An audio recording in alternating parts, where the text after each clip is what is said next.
Hello, my name's John Wadsworth. I'm an astrologer and I just want to say a few words about a forthcoming conjunction that we have in the heavens between the planets Mars and Jupiter. They're coming together as they do every 2 and a bit years. They're coming together in the sign of Aries, the sign that Mars rules and a sign therefore where Mars is incredibly strong. And it's an interesting time because we actually have 5 planets at the moment in the sign of Aries, and tomorrow, of course, we have the royal wedding on the 29th of April, and they've chosen a date that is actually really quite fraught, quite volatile. It's a particularly volatile time of the year, this. And Mars and Jupiter actually come into conjunction within a degree of arc tomorrow on the date of the royal wedding. Now, bearing in mind that we have a Cancerian, William's a Cancerian, double Cancerian, Sun and Moon in Cancer, Kate's a Capricorn, both cardinal signs. They've both come together at a time when the planets are all lining up in another cardinal sign, in the sign of Aries. This isn't an easy time. Actually, when you look superficially at least at the synastry of the two, it looks pretty compatible. They have quite a lot in common. They've both got their moon in Cancer. Kate's moon is in the sign of William's sun. This is a good indicator of marriage. And there's quite a few compatible elements. But I've just had a look at the composite chart for William and Kate, and it looks quite difficult actually. Their sun, Mercury and Venus are all in Aries. Their moon is in Cancer. This is the chart of the relationship itself. And their Mars is in Libra, so the Sun and Mars are opposite, and that opposition makes a tight square to the Moon. Now this suggests that the relationship itself actually has a lot of tension built into it, and it could be quite difficult for the relationship to flow. It feels like it's going to be continually challenged, particularly with the Moon there on the point of the square. In the synastry charts, as well as there being quite a lot of compatible energy in terms of their personality-wise, they seem to be quite compatible. However, I think the force of convention, the convention of royalty that William carries with his Saturn in Libra, very strong Saturn, as you would expect for somebody in his position, to be square Kate's moon and her sun, her moon being in Cancer, her sun in Capricorn.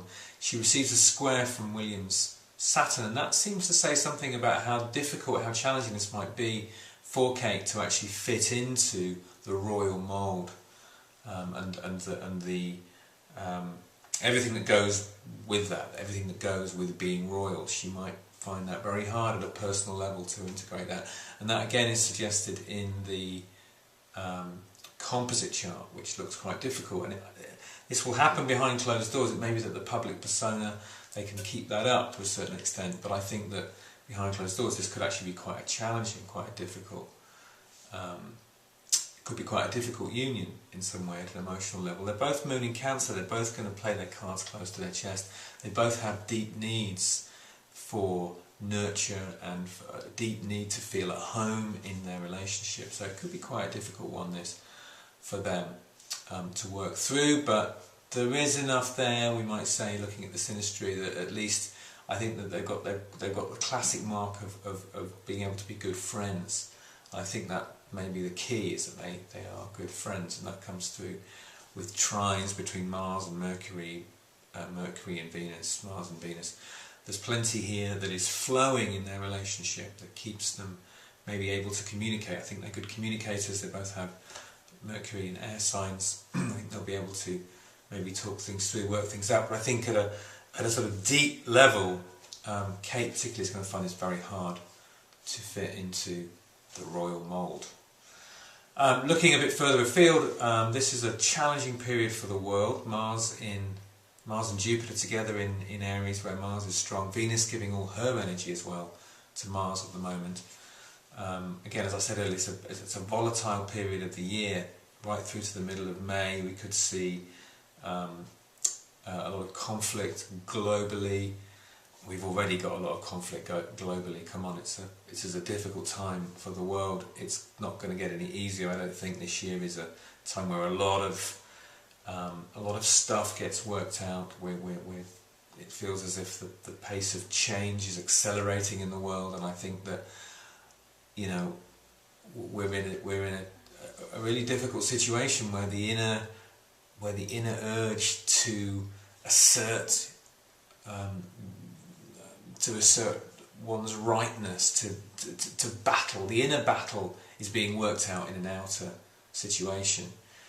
Carl Jung once said that when an inner situation is not made conscious, it happens outside as fate. When an individual remains undivided and does not become conscious of his own inner opposite, then the world has to act out the conflict and is torn in opposing halves. It's a wonderful thing that he said, and I think it makes a lot of sense of how conflict unfolds from an inner archetype. Mars represents that desire within us to express our raw energy. And when Mars is so strong as it is at the moment, then that raw energy gets expressed, often in an unreconstructed way and in an unreflective way. And that desire to fight, that desire to establish your own authority, but in a way that is not integrated at all, and where that inner tension that Jung talks about, that inner opposite, has not been made conscious, then the result is a lot of outward tension and conflict. And I think the volatility of this period particularly is in some way reflective of that. Obviously we're within much bigger movements. Uranus and Pluto in square that's the main feature of this whole period as we transition through 2012, and I think we're going to see some revolutionary movements in the world. I think we're going to see unprecedented change, I'm certain of it. We are at a time of endings and beginnings. It's not going to be the end of the world or the end of time, but it is the end of an era, I think. But in that ending, sow the seeds of a new beginning is also sown, and that is the case, I think, in our own personal lives and also on a global scale. So these are extraordinary times.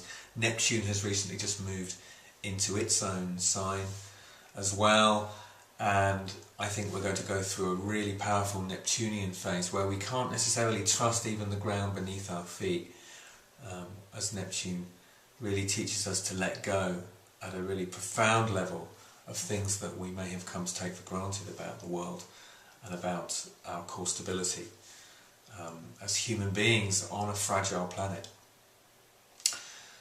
So that's what I want to say for the time being. I'm going to be sharing more over the coming months as we pass through this very powerful year. 2011 is an extraordinary year.